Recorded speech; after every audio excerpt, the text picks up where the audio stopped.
Assalamualaikum warahmatullahi wabarakatuh. Dalam pertemuan kali ini kita akan membahas mengenai kebinekaan Indonesia. Nah, sebelumnya jangan lupa untuk subscribe, like, and comment, serta share video ini ya, oke?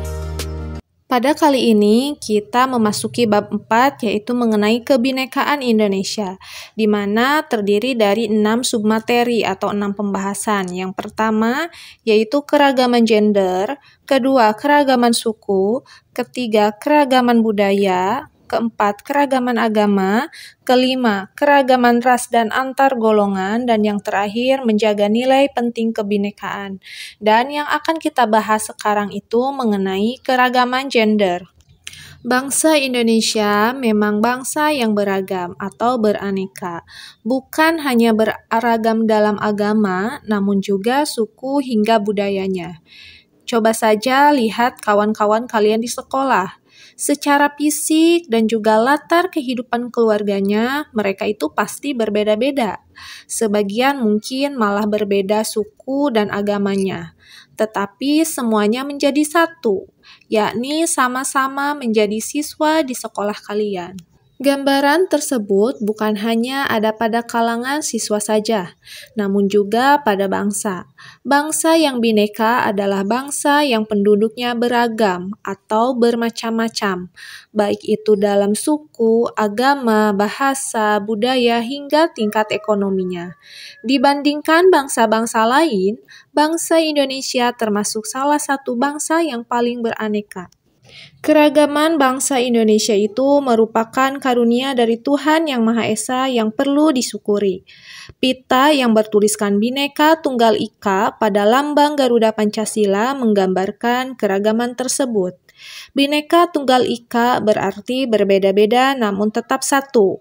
Kesatuannya dilandaskan pada nilai-nilai Pancasila yang dimulai dari sila pertama, yaitu ketuhanan Yang Maha Esa. Keragaman gender. Salah satu keragaman yang perlu diperhatikan adalah gender, atau keragaman berdasarkan jenis kelamin, yakni perempuan dan laki-laki. Keragaman ini tentu bersifat universal atau berlaku bagi seluruh umat manusia di dunia. Untuk mewujudkan keadilan di masyarakat dan membangun kemajuan bersama, keragaman berdasarkan gender ini perlu diperhatikan. Yang selanjutnya yaitu pengertian gender. Dalam Kamus Besar Bahasa Indonesia, pengertian gender adalah jenis kelamin. Dengan demikian, keragaman gender adalah keragaman jenis kelamin, yakni perempuan dan laki-laki. Perbedaan kedua kelompok gender ini berdasarkan aspek fisiologi, yakni perbedaan secara fisik berdasarkan ciri fisik biologis masing-masing, serta hormonnya yang mengatur fungsi biologis masing-masing. Perempuan memiliki fungsi reproduksi untuk mengandung dan melahirkan anak sebagai penerus generasi. Selain secara fisiologis, juga terdapat perbedaan antara perempuan dan laki-laki, yakni bila dipandang dari sudut pandang antropologi. Di masyarakat zaman pra-tradisional, laki-laki umumnya bertugas untuk mencari makanan dengan berburu dan meramu, yakni mengumpulkan makanan di hutan. Sedangkan perempuan mengolah makanan dan menjaga anak-anak secara bersama-sama di gua. Kita lihat di sini ada sosok seorang wanita yang tidak asing lagi. Ya, dia adalah Raden Ajeng Kartini. Beliau seorang tokoh Jawa dan pahlawan nasional. Beliau ini dikenal sebagai pelopor kebangkitan perempuan Nusantara. Beliau adalah seorang aktivis Indonesia terkemuka yang mengadvokasikan hak-hak perempuan dan pendidikan perempuan. Zaman dulu kebiasaan wanita harus dipingit, tidak bebas menuntut ilmu, dan juga adat yang mengekang kebebasan perempuan. Kartinilah sosok seorang yang menginginkan emansipasi. Seseorang perempuan harus memperoleh kebebasan, kesetaraan, baik dalam kehidupan maupun di mata hukum. Yang selanjutnya, kesetaraan gender.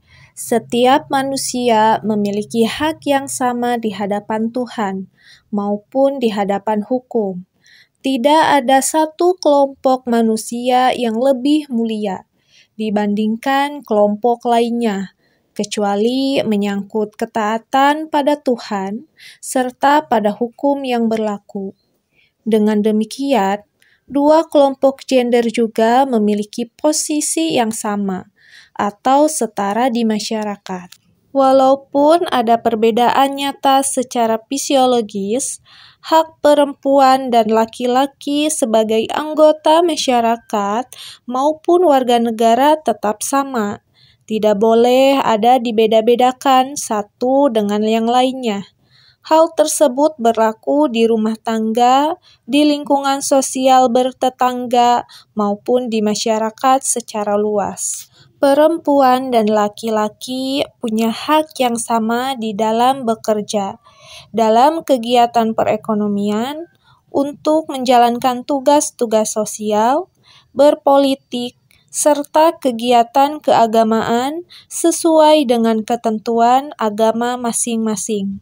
Itulah yang dimaksudkan sebagai kesetaraan gender. Yang selanjutnya, membangun kesadaran gender.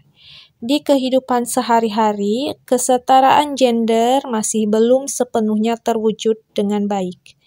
Masih terjadi adanya praktik merendahkan dan bahkan melecehkan perempuan, karena pada umumnya perempuan secara fisik tidak sekuat laki-laki. Padahal laki-laki dan perempuan setara di hadapan Tuhan serta hukum. Karena itu muncul gerakan perlindungan dan pemberdayaan perempuan di seluruh dunia.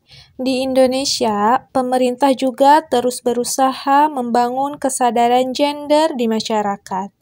Di antaranya dengan membentuk Kementerian Pemberdayaan Perempuan dan Perlindungan Anak sejak tahun 1983. Selain itu juga dibentuk Komisi Nasional Perempuan. Sedangkan untuk kegiatan politik, 30% dari wakil partai di Dewan Perwakilan Rakyat atau DPR harus ada perempuan. Itu ya untuk pertemuan kali ini. Mudah-mudahan apa yang telah disampaikan dapat bermanfaat.